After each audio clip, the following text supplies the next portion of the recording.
tulong na walang kapalit, bukal sa kalooban. Ang tanging hangarin ay magsilbi sa bayan. Sulong na Bayan! Programang sasa inyo, alas 2 hanggang alas 3 ng hapon. Sulong na Bayan! Kasama si Miss Loli Acosta sa DWIZ 882.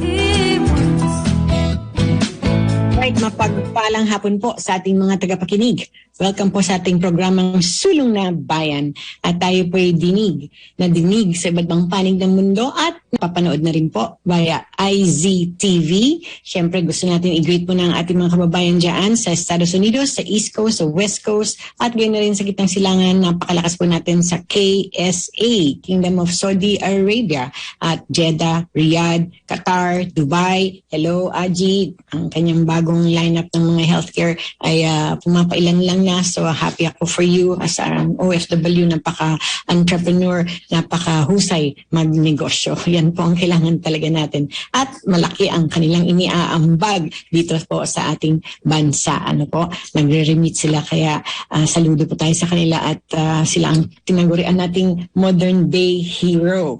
Alright, diyan naman po sa ating mga neighboring countries, saan po yan, sa Down Under, syempre po sa Australia, at narito po ang asa nating bagong bayani, si Ka Henry Papel, na walang tigil na masasabi nating tumutulong sa mga Pilipino para makaahon po. Marami siyang project ngayon na dadalhin sa Australia, at ngayon as we speak ay supposedly ka-meeting ko sila at magpupulong kami, pero hindi natuloy dahil nga ako ay may programa ngayon. So, salamat Ka Henry Papel at si Desa, ang isa pa rin nating tumutulong, mga service provider po yan, na syempre sila ang mag-process, sila ang magbibigay ng giya para ikaw ay to look for greener pasture, syempre po.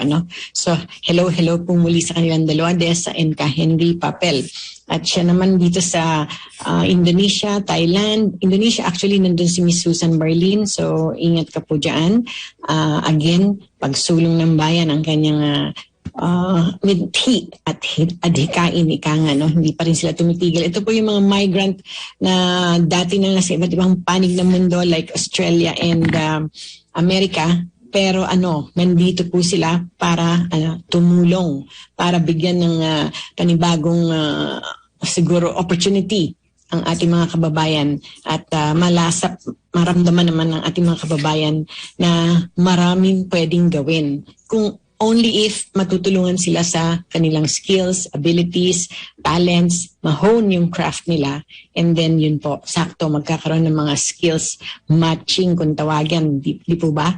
Madami matatalino pero hindi naman pala alam kung anong klaseng trabaho yung kanilang gugustuhin. So, kailangan po merong skills matching ng kanilang talino at abilidad, di po ba? So, thank you, Miss Susan Barlin, at syempre Ka Henry Papel at si Miss Desa. At dito naman po sa Hong Kong, malakas na rin po tayo. Ngayon din sa Myanmar, at saan pa? Kung saan na andon ang ginang, ang butihing wifi ng ating engineer Fred Dalamala dyan sa Macau. So mag-ingat ka lang po dyan, Miss Ana Ceres, dahil again, meron na naman daw, di umano, pero tayo hindi na-aalarma dyan. Nagsisurge naman ang bagong virus, pero tayo naman po sa sarili natin, kung tayo po ay maingat at ang ating kalusugan ay ating iingatan, hindi po tayo kailangang mag-alala. Kasi nga po, alam naman natin yung ating dapat na gawin. Mga kakainin mo, what you put in your mouth. Actually, syempre yun po, what becomes you, Kaya ingat po. Dahan-dahan ang pagpili ng pagkain. Kasi marami pong epekto o consequence kung ikaw ay kumain nga ng matamis, o kung ikaw ay kumain ng maalat, o sobrang tamis, sobrang alat, pare-pareho pong yan ay hindi dapat actually iniingatan natin. And talk about kalusugan, itong ating Rider John supposedly ay makikijoin sa atin, pero sige, antabayanin natin kasi siya ang dumalo sa isang pagpupulong nitong advocacy ng Sweetheart PH for your sweetheart PH. Ano po? Anong ibig sabihin yan? Yan po yung advocacy campaign. Nagkaroon sila ng pagpupulong at yung pong maintindihan natin, again, sinasabi natin yung ating kalusugan, the need for healthier habits in the new normal. Ang akala natin, ang causes of death ay laging ayan, kasi may pandemya, di po ba? Akala natin karamihan ng mga nauna sa atin the past 2 years ay dahil nga nagkaroon sila ng COVID. Pero nakalimutan natin na ang causes of death, ang pinakamatataas na talagang sanhi ng kamatayan ay yung heart ailment at diabetes.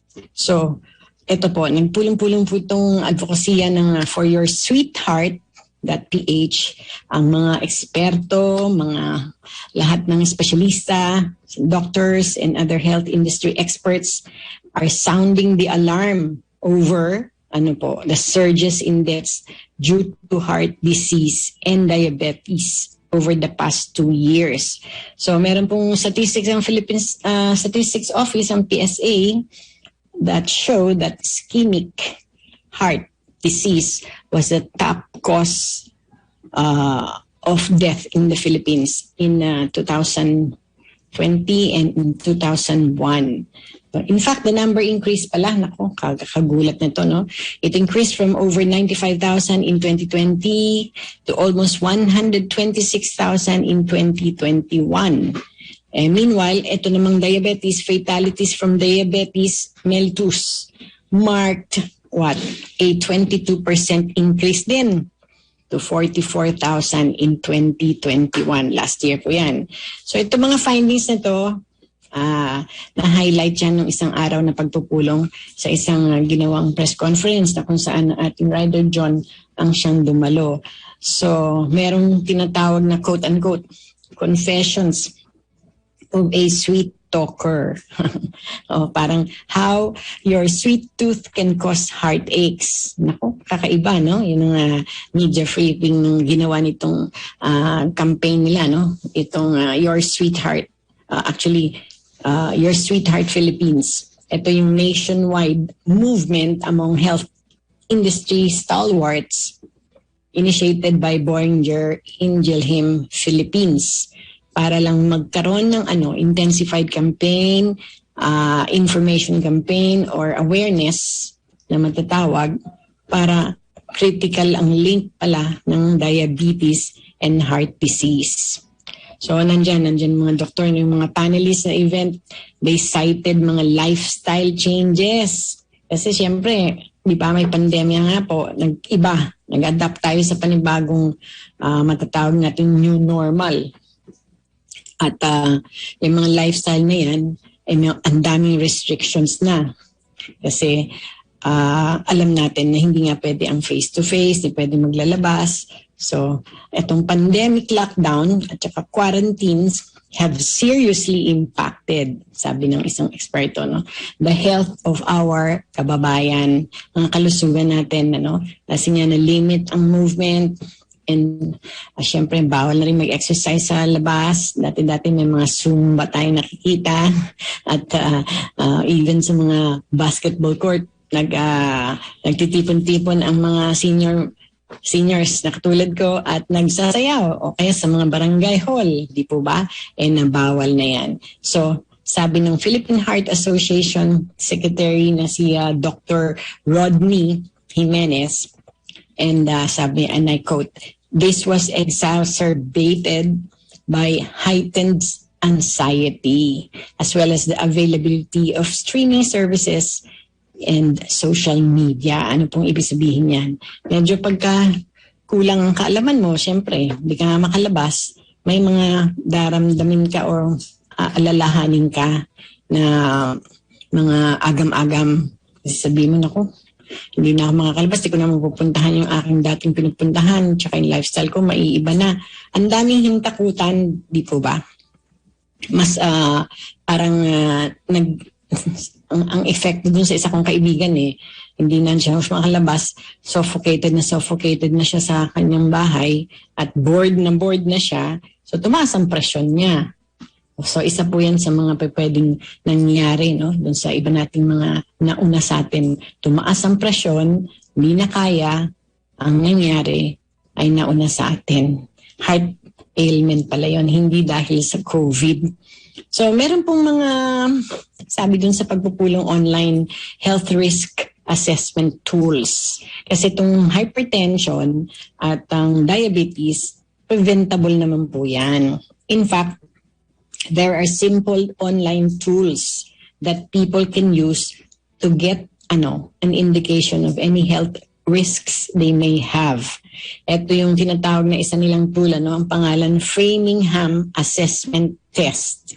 Ito ay libre, it is a web-based written exam that computes the risk for developing cardiovascular disease based on a series of information including cholesterol levels, and blood pressure. Mamaya ulitin natin ibig sabihin yan. Ang test po na yan online is free and anyone ages 30 to 74 can take it. Pwede ngayon makakuha ng exam na yan. And you can find out if they are at risk of getting a heart attack within 10 years. Ayan, malaking siguro tool o method itong pwedeng gawin itong Framingham test para malaman nyo kung kayo pa ay merong heart ailment at ito ay in the next 10 years dapat ingatan. So, tingnan natin ang na-capture ni Ryder John nung siya ay umaten sa pagpupulong ng itong advocacy ng For Your Sweetheart.ph. Okay? So siguro kung pwede, Jai or Jairus or Jam, you can play the VTR. Roll it, please. Hi, good morning, everyone. Thank you for inviting us. Thank you, Pia. Yes, good morning, our media friends. We really welcome you to have this talk together with us. And of course, thank you, Pia, for being here to, of course, moderate our talk. So, first of all, I'd like to introduce to you the burden of, since we're talking about the different non-communicable diseases here that impacted the Filipino people. So, first, I'd like to introduce to you our the current problem, since it has been a problem since 2020 and still our problem today, the COVID-19. It has impacted the health of the Filipino people up to now. So can I see the first slide? So as you all know, the coronavirus is increasing. As of today, the average daily cases is about 1,100. And next slide, there are as you can see here, there are different surges or patterns of surges here that actually made the Filipino people delay their checkups with their doctors. And so, yun yung problem. Although the deaths are decreasing because of COVID, pero the deaths are increasing because of other problems like cardiovascular disease, diabetes, and hypertension. Next slide, please. And as you all know, you can see here that hypertension, cardiovascular diseases, and diabetes are the top 3 comorbidities found in patients who died of COVID. So sila po, pag meron pong hypertension, cardiovascular diseases, and diabetes, it can increase the risk of you dying from COVID. No? So that's all. Carol? Okay, thank you, Rodney, for giving us those introductory slides. So puntahan po natin yung next slide.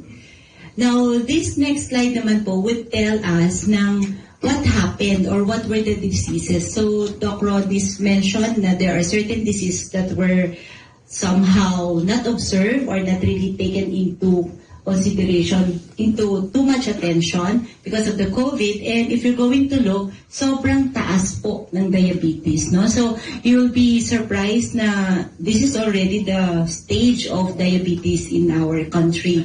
Now, aside from that, if you're going to look at the other part of the graph on your right side, then you will know that in terms of yung magkasama or magka-pair na diseases, lagi pong kasama yung diabetes, no? And incidentally, this July is on the 4th week of July. It's actually proclaimed by our past president, Fidel Ramos, that it will be considering or will be sort of celebrating the Diabetes Awareness Week. So timing po that you are here with us, and Boehringer Ingelheim actually helped us to have you with us in here so that we'll have an avenue so that we can also somehow promote that we have this Diabetes Awareness Week, and it is recognized by the Department of Health. Okay. I think that would be all. Thank you. Bawal ang lecture. Bawal ang lecture. Thank you so much for sharing all those important information with us, Doc. So maybe my first question po before we is, well, you know, during the pandemic, a lot of people were too scared to go to the hospitals, and a lot of them, ako can relate because my parents, seniors na sila, they're not really keen on doing online consults and things like that. But now, di ba, medyo nag-ease down yung restrictions and all of that. I'm sure bumabalik na yung ibang mga pasyente para magpa-check up. How are your patients doing? Kamusta na po yung mga lagay nila ngayon? Okay. So recently, a personal experience with my patient. I've attended 2 patients right now who are in ICU because they have forgotten or they didn't take care of their heart during the pandemic. So they weren't able to follow up with me because they are not again keen into using teleconsult. So yan, one of those patients lang na naging serious because of the pandemic. So they were not able to take care of their heart and their follow up with me. So nasa ICU sila ngayon kasi because the heart failure or the cardiovascular disease in them lumala, no? So ganun yung experience ko. It's very important talaga to be able to keep that relationship with your doctor kahit na, you know, I mean, obviously there was a pandemic, it was quite hard, pero paano yun, Doc? Parang maybe just one missed checkup, it could spell like... Yeah, that's true. Kasi even before pandemic, diba, we usually ask our patients to follow up every 3 months. In some diabetic patients every month to check on their sugars. No? So very important talaga is the checking of these parameters, no? Yung blood sugar, blood pressure, and the rest of the parameters. No? So dapat regular talaga. So that's why we ask them to regular check up. So very important yung regular check up. Yung patients ko, hindi sila pag-check up for 2 years. No? Dumunta na sila sa emergency room, very severe yung case nila. Carol? How about you, Doc Carol? Actually, I'd like to divide this pandemic into stages, no? So during the first part, actually our patients became so reliant of themselves. They really tried to avoid going to the hospitals because they're so afraid. So what do they do? They eat healthy foods. They try to exercise. It's actually in the first part, from the March, the hard lockdown, from the March to the June of 2020. You will see that in the hospitals, we're just seeing COVID diseases. We're not seeing parang what happened to our heart attack patients, what happened to our... Akala mo decreased yung heart attack. Yeah, so that's actually what we were thinking before. Patients to have their own apparatus like the BP apparatus. Especially digital, no? So better ngayon ang digital blood pressure apparatus than the manual kasi sa manual maraming nami-miss. So better siya. Ngayon I encourage them because like when they come to me on their next follow-up, I want the list of the blood pressure so I can average it. So that's my parameter when to increase or decrease the antihypertensive medication. It's the same thing with diabetes. So we actually taught them that it's very good for them to have their own glucose meters at home. And during the pre-pandemic times wherein they're so tamad to check their blood glucose. So right now, if I tell them I have to see your blood sugar monitoring 3 times a day before meals, before you check up with me via teleconsult, and they really are showing me that they're very religious in terms of monitoring their blood glucose. It's very interesting what you pointed out kanina, Doc Carol, na parang you divided the pandemic into 3 phases. So the first phase, I think everybody became so concerned about their health because of COVID. So nag-diet, nag-exercise kahit sa bahay, tapos nun, you got used to it. So biglang naging sedentary kayo ng konti. And then now, bakit nagda-diet ulit yung mga tao? Ay, makikita ko na naman yung mga tao. Kailangan payat na ako ulit. Parang gano'n naman yung hinahabol ngayon. Parang vanity na yung bumabalik. But then just putting it like that, it was a hard time for everybody. I mean, aside from your physical health, ang dami mo ding iniisip with everything that happened during the pandemic. But I want to know during that time, ano po ba yung mga challenges that you encountered, especially with managing yung mga hypertensive and the diabetic patients po? So main challenges for me, actually yung fear of patients to go to the hospital. No? So yung first part of during surges, no? So ng COVID. So yun yung main. And then another challenge is that my patients, usually seniors, are not keen again to teleconsult or the technology of teleconsult. So at least man lang yun. No? So, and it's also a challenge for me because I really appreciate, I like face-to-face better than teleconsult because it's really, we are social beings. We'd like to interact with patients face-to-face rather than the teleconsult. Tsaka magagawa may physical examination during that. So, yun ang 2 main challenges for me during the pandemic. How about you, Carol? I agree, Pia, with Doc Rodney. No? So, there are 2 challenges both on the side of the patient and us. Now, I'm not that techie person, so I'm not into teleconsult talaga before.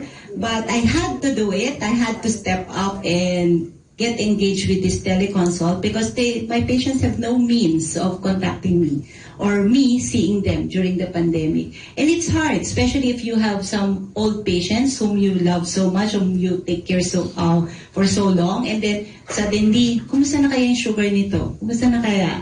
Nung last check-up niya, parang nag-chest pain siya. So ano na kaya nangyari sa kanya? So you try to actually reach out to them. And, well, sabi nga namin, pinadali ng pandemic ang telemedicine. That's true, the technology. No? Yeah, yung telemedicine. If for the media friends, actually, pre-pandemic-wise, it was being introduced to the medical world, this telemedicine. Yes, and I myself is very hesitant. I don't like it before. Understandable po. Kasi, I mean, we would really want, especially you as a patient, mas gusto mo rin makikita ka ni Doc kapag nagka-consult ka. But then because of the pandemic, like you said, it accelerated that. And then now, paano po ba yun? I mean, now that the world is opening up, may balance na rin po yan. Baka yung iba, mahal din po ang gas ngayon. Baka gusto nila may teleconsult, sometimes minsan face-to-face. That's true. Hindi na natin matatanggal yung teleconsult. Yes. It's going to be part of our practice unless the doctors really hate teleconsult and they would still want the patients face-to-face 100%. But for me, I think hindi na siya matatanggal because some of my patients who are living far in the province, they want even in Visayas and Mindanao still have patients.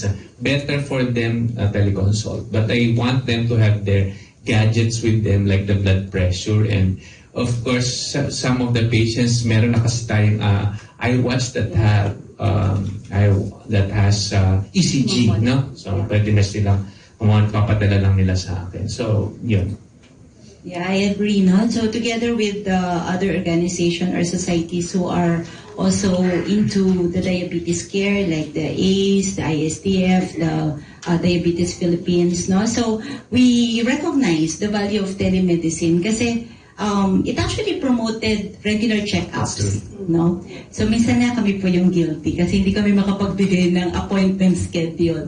But there are some who really go for regular checkups through that. So Dr. Rodney mentioned yung mga far-flung, no?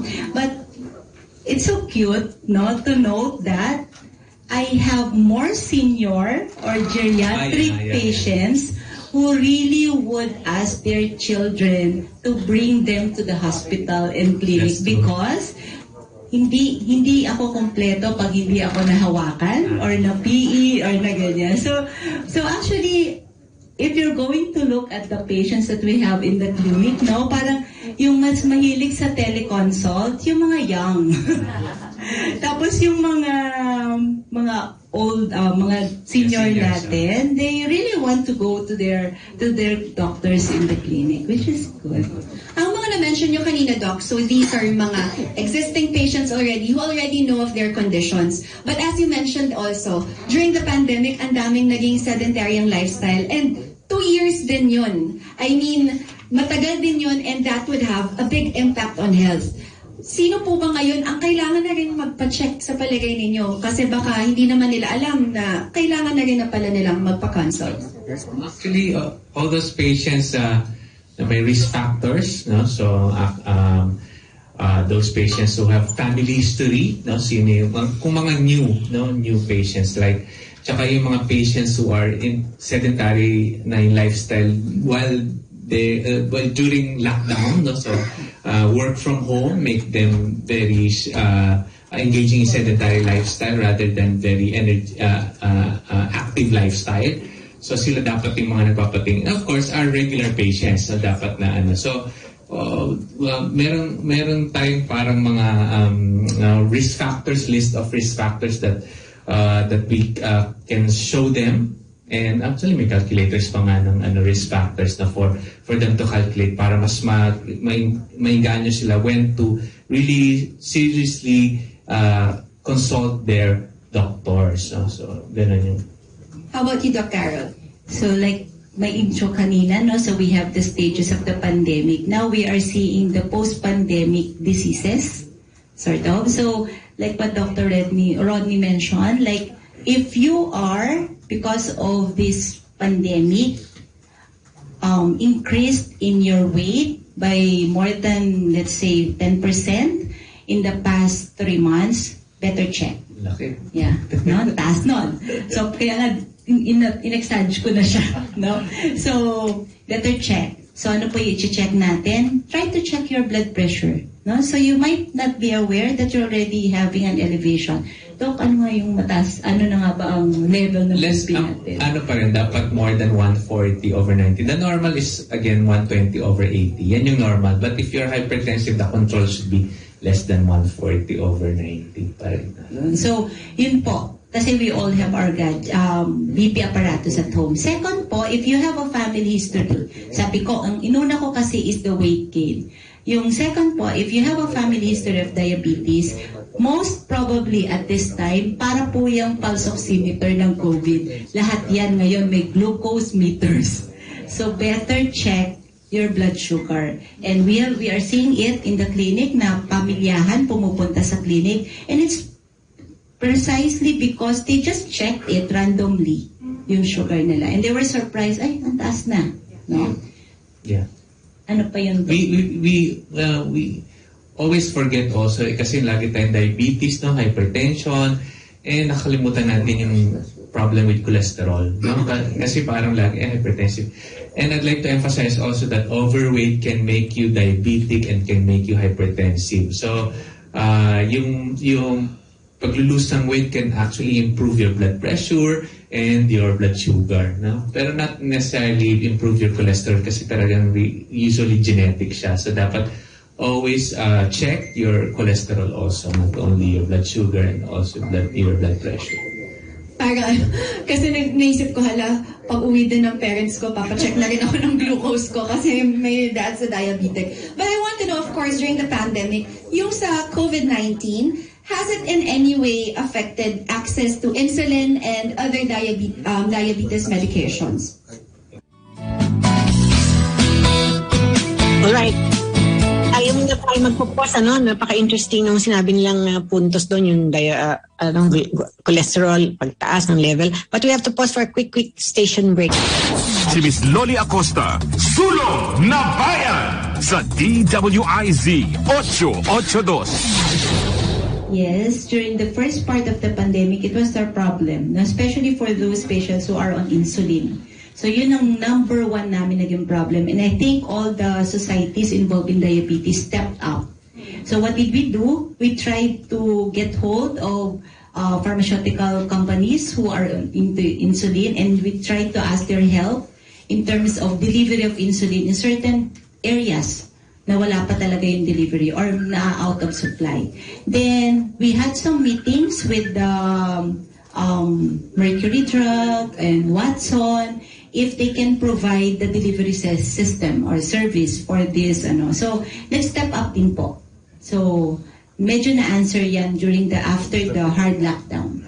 And then, but most, and I think almost all doctors would agree with me that during the first part of the lockdown, we doctors step up on ourselves and look after our patients. So kami nag-isip na nasan yung mga samples, nasan yung ganyan. So naghanap talaga kami ng ways. Kasi we have to know and we have to accept that these are chronic diseases. Hindi po yan gumagaling. And even the pandemic will not stop them from having diabetes, from having hypertension. Hindi pwedeng mawala yon. So that's the reason why we have to help them also. So it's a real challenge, no? But now na nag-ease down na rin yung lockdowns and things are a little bit more fluid also when it comes to transportation, things like that. May problem pa rin po ba with access to insulin or okay na po siya, Doc? With regards to insulin, right now, it's more of sometimes a supply. I don't know, I think the other doctors would answer that question also during the open forum. There's some na parang na out of supply, no? So out of stock. So probably the companies or the, ano man daw sa kanila, yung mga yung mga Mercury Drug, yung drugstores. Mga drugstores, so yun. So, hindi sila nag-stock as before, as the pre-pandemic. So, Actually, meron pa rin kaming first problem in the first part of pandemic also, na wala nang stock yung mga drugstores of the anti-hypertensive medication, anti-diabetic medications. So talagang maghahanap ka. I was calling pharmaceutical industries partners natin na saan makakahanap na stock. Pero naging problem talaga yun because of the customs. No? Pero hanggang ngayon, meron pa rin siya, pero not as worse as the first part of the pandemic. So, I think the reason for that is because there are some drugs that we get abroad, and then suddenly magsa-surge yung country na yon, and then suddenly cut off yung delivery system nila. So, hindi pa siya ganun ka-stable.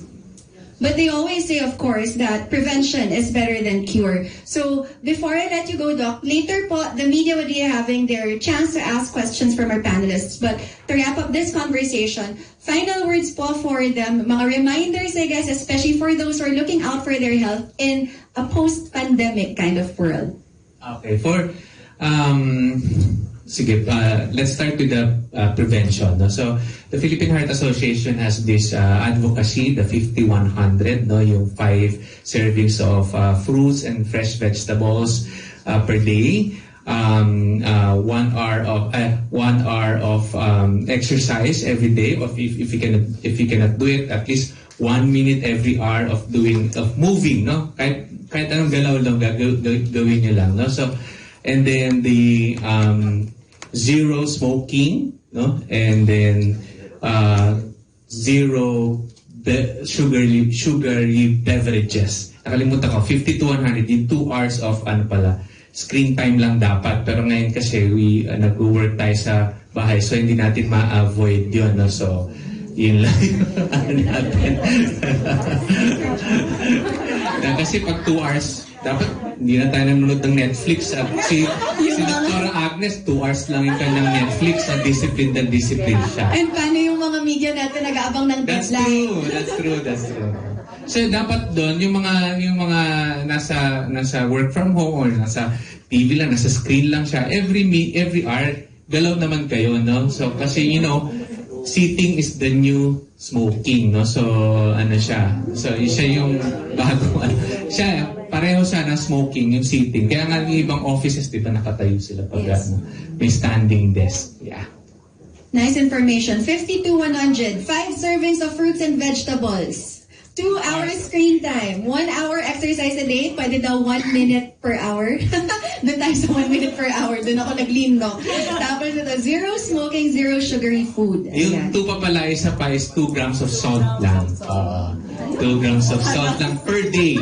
Okay, isang kutsarita lang yon, i-distribute mo yon sa buong araw ng kinakain mo. Ganun siya. So avoid chichirya kasi more than 2 grams yan pagka inano mo kinain mo. Tataas yung blood pressure mo, fluid overload, tataba kayo. No? Okay.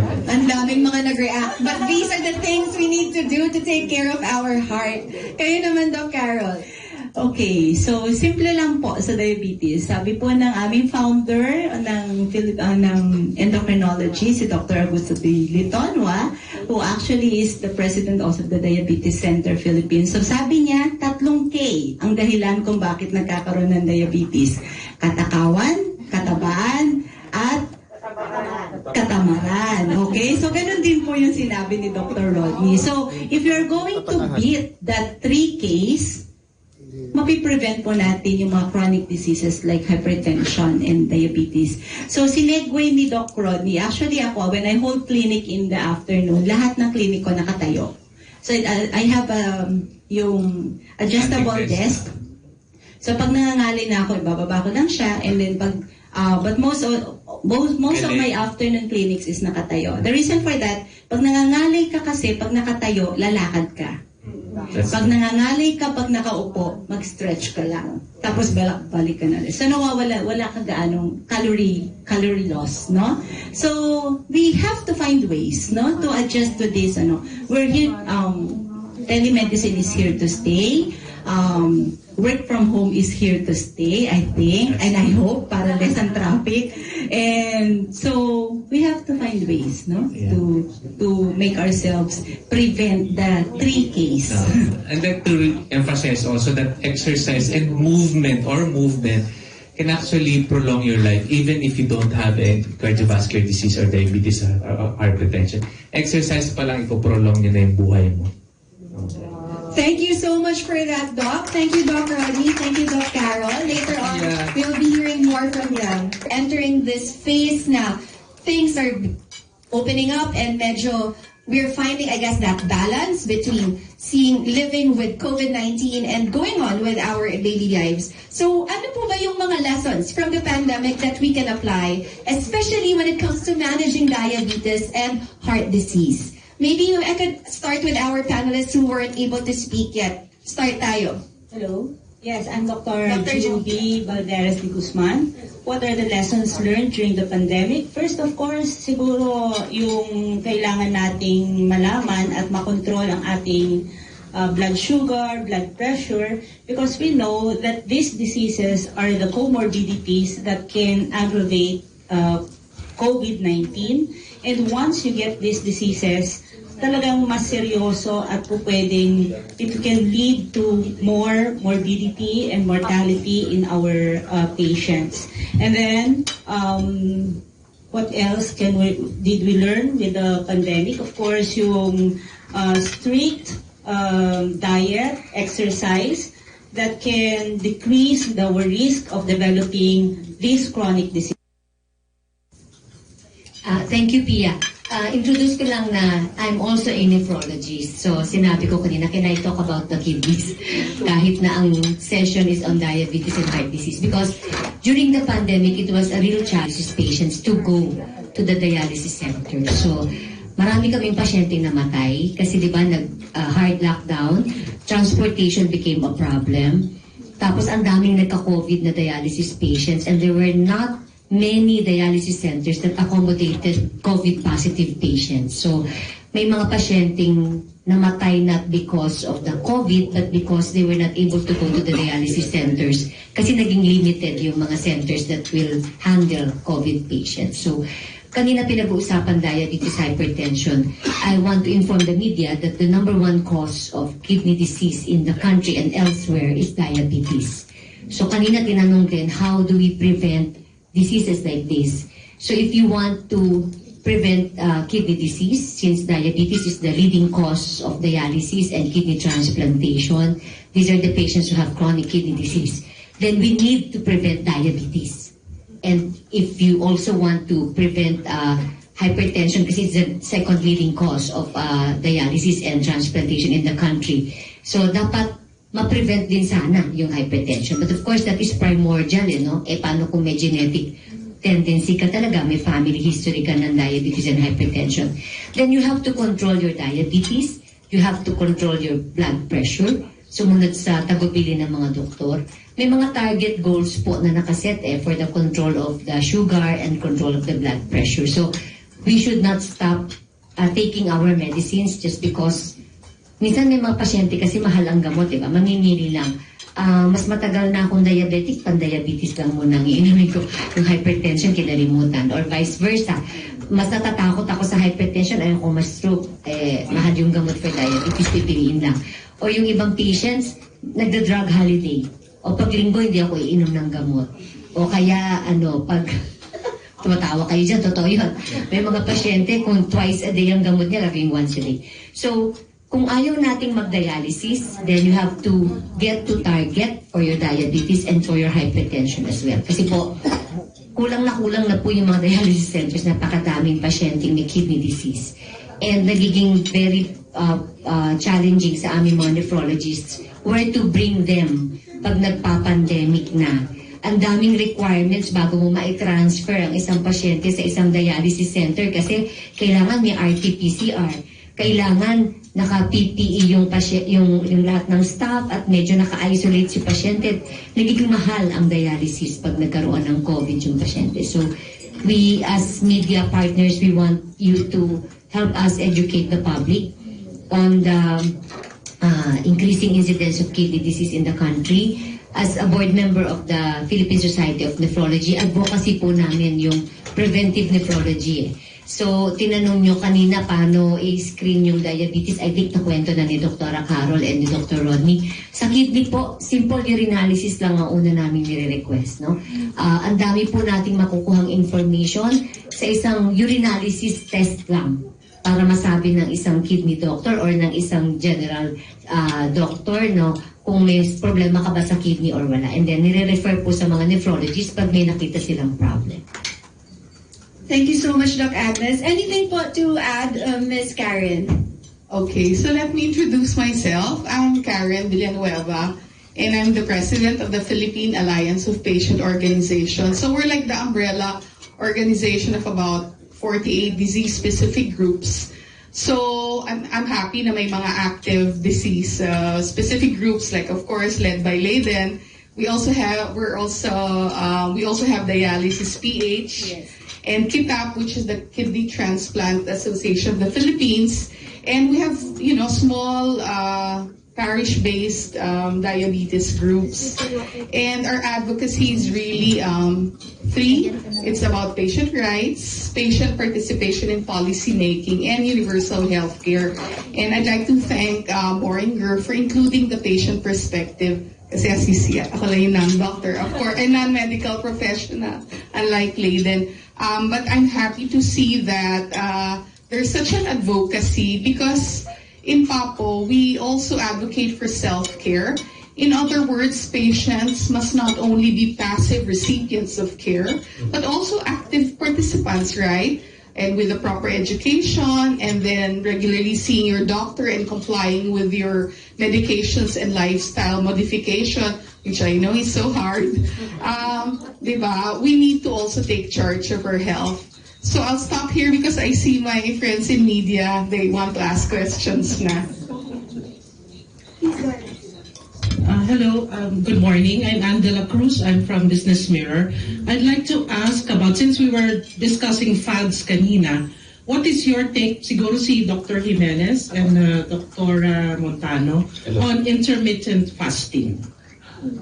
Would that help the obese people lose weight? Okay, meron nang nag-release na ang Philippine Heart Association, Philippine College of Endocrinology, Philippine Diabetes. Basta meron group of organizations release statement with regard to these fad diets. No? So for those people who do not have cardiovascular comorbidities, walang hypertension, walang diabetes, walang dyslipidemia, these fat diets are okay to do for just a year. I think I'm correct now. So for just a year, pero for those people with cardiovascular comorbidities like diabetes, hypertension, may nagkaroon ng coronary artery disease or heart attack before, or may chest pains, hindi siya recommended. No? So hindi dun lang sa mga patients na walang comorbidities at gustong pumayat. For people to find as well. Okay, let's take a look at our next approve or disapprove. Ito ang ating mga medicine delivery apps and ang ating online pharmacy. Ayan, ang daming mga approve from our friends from the media. Approve, approve. Everybody's saying yay. How about our panel of experts? Yes. Yes, sige daw. It was very helpful during the pandemic, especially in a far-flung community na ngayon hindi lang the chain drugstores that they deliver, even other delivery system, no? Nag-open up. The Grab, no? Na nagpapadeliver sila ng medicine. So this is very helpful.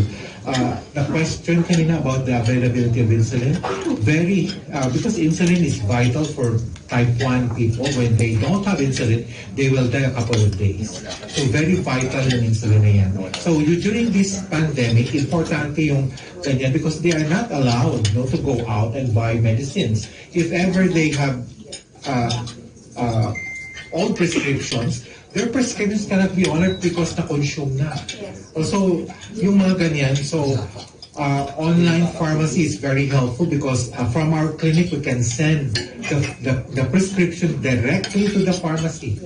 And then, pag nakita ng pharmacy, punta mo na lang doon, tawagan mo yung pasyente. We call them, go to the pharmacy, your name, your prescription, you're there, you can have your medicines picked up or have them delivered.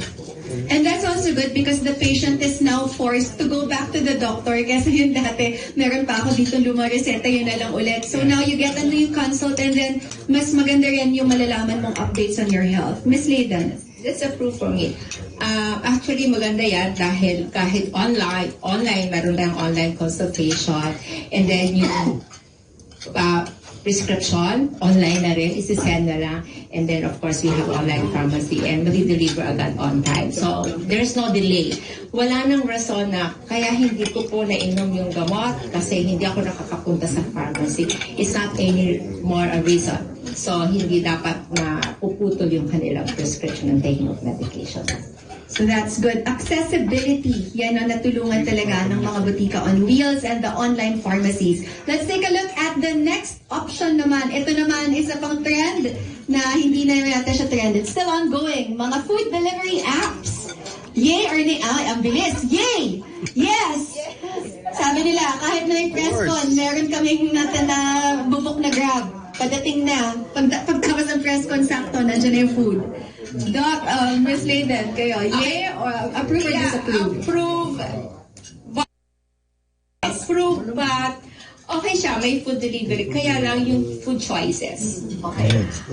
If you're a person who is a disciplined person, you know what to do, you know what to select, kailangan mo piliin, ang kakainin mo ay papadeliver mo.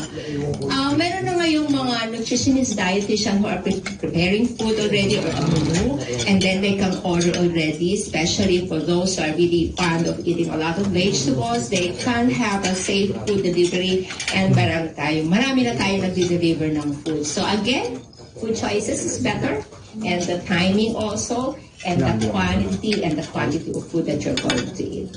Very important things to keep in mind. How about you, Doc Francis? Yes, exactly, because this makes life convenient for all of us during the pandemic. And I think this will stay with us until now, after post. Right, babalik ko muli. Okay, napaka-broad at saka matatawag nating extensive ang kanilang mga naiulat, di po ba?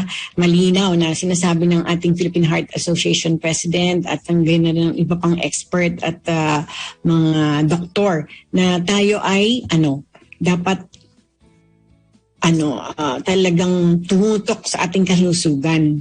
Hindi kasi ang dami pong mga information na hindi naman tama. So tayo ay babalik pa rin sa consultation ng ating mga regular doctors. Yung doctors natin na sanay na tayong makita, syempre tayo ay namimiss. Sabi nga ni Dr. Carol, yun ang medyo downside, hindi na nila mayakap din somehow. Iba kasi yung personal touch, di po ba?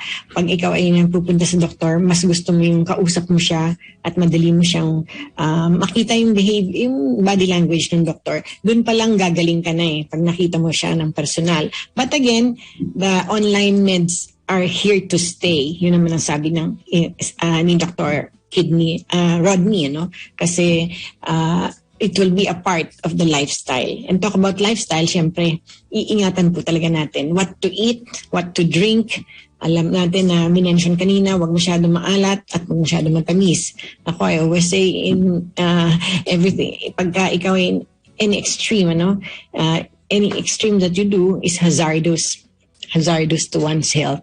So talagang in moderation lahat. At alam niyo naman po sa sarili niyo kung ano talaga yung hindi niyo kayang kainin. Lalo sa mga senior citizen na katulad namin, watch out for the real nutritious na matatawag natin na mga pagkain. At saka exercise. Ngayon, I learn something new every day. Medyo ako ang tamad ko rin gumalaw dahil ito puro via Zoom ako and hindi ko nasa-stretch ng husto ang aking mga paa, aking mga balakang, ang buong katawan. So dapat pala every single minute tatayo. At maganda yung suggestion ni Dr. Carol, yung kanyang opisina. Mga desk niya ay mataas. Pwedeng na-adjust pataas, pwedeng na-adjust pababa. So pag ikaw ay pagod na, di sa taas, itaas mo ng kaunti at doon ka mag-type siguro o mag-zoom. So ang managing actually the medical conditions can bring down the number of deaths and from diabetes and heart disease. Sabi ni Dr. Pasaporte, siya po ang presidente ng Diabetes Philippines. So kung ito ay namamanage, madali po tayong gumaling. Hindi na kailangan lumala at mapunta pa sa talagang severe na condition, di po ba? So they need to also go back to seeing their doctors. Sabi rin ng ating Philippine College of Endocrinology, Diabetes and Metabolism President, si Dr. Caroline kanina, Narvacan Montano. Sabi niya, and I quote, "We're in the new normal now while online. Lahat naman ng itong consultation remains a good option to get medical attention, di po ba? Hospitals, clinics can once again accept patients now with other conditions by putting in place policies and measures that will protect the health and safety of everyone coming in their building against COVID-19. So the best way is to know how to keep your diabetes in control and from developing heart disease is still to see your doctor regularly. So, maganda na yung madami ikaw yung nakakampante at nakakausap mo ng iyong personal doctor. At ang bottom line naman po ng lahat ng ito ay syempre gusto natin sumulong ang bayan. Paano susulong ang bayan kung lahat tayo ay may karamdaman? So unahin po natin ang karamdaman, ang healthy lifestyle. Iwasan na po yung, sabi nga zero smoking. Pero ito nga, nagulat tayo, ang kapalit pala, sabi ni Dr. Rodney, ng smoking, laging sitting down. Di ba? Nakakatakot pala yun. Kasi itong pandemya, lahat tayo nakaupo sa ating computer at puro online ang ating mga ginagawa. And the whole time, puro nakaupo tayo. And medyo hindi pala dapat ganun. Okay, we really learned a whole lot. Maraming salamat sa ating naging kaagapay. Si Ma'am Juday, ang ating news director. Si Rashid at Mara sa mga writers natin. At syempre sa social media, pasensya na, ang dami kasi alam mo na, kinabahan bigla wala yung isang kasama So Jam and Jai, thank you so much sa social media. At ang ating communication assistant, si Isha at si Joanne. At ang lagi kong gustong ipabatid sa lahat na tayo po ay iisa lang ang ating buhay. So, ingatan po natin, di po ba? At make use, siguro, mightily, yung ating mga talents and skills to share to share information, katulad ng ginagawa po natin, hatid po ng aming himpilan, lalo ng aking programa, Sulong na Bayan, to make known to everybody ang pong mga nuggets of truth. Pag alam po natin katotohanan, di po ba, the truth will set each one of us free. On that note, let me thank also Chairman D. Edgar Cabangon, and as always say, keep God first in every area of your life, so He will direct our path. Thank you, Nancy Lugatiman and Arizon Antonio. Bye! Happy weekend! Si Miss Loli Acosta, Sulong na Bayan sa DWIZ 882.